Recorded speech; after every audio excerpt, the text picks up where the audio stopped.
তবে একটু নিরাশ হওয়া যায় এই ভেবে যে প্লেয়ার ফ্রান্স ক্রোয়েশিয়ার সাথে খেললে ইনজুরিতে পড়ে যাওয়ার ভয় থাকে তাকে বিশ্বকাপের মতো মঞ্চে নিয়ে যাওয়ার সাহস দেখাবে কোন কোচ।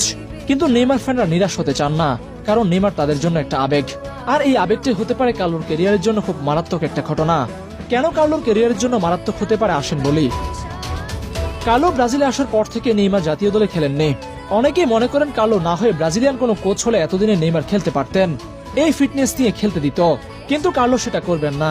তাই শুরুতে যে কার্লোকে সবাই সাদরে গ্রহণ করেছিল, এখন অনেকে তাকে আবার ভৎসনা করছে।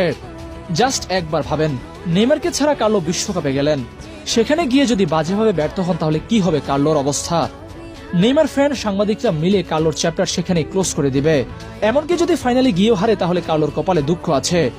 নেইমার ফ্যানরা খুবই খেপাটে, তাদের কারো কারো কাছে ব্রাজিলের চেয়েও নেইমার বড়, এই বাস্তবতাও কার্লো জানেন। তাই নেইমারকে কার্লো আঞ্চলতে ইচ্ছা করে রাখছেন না, এই ধারণা ভুল। বরং কার্লো বারবার বলছেন নেইমার শতভাগ ফিট হলেই ফিরবেন দলে। আমরা পজিটিভ থাকি, দেখি কি হয়।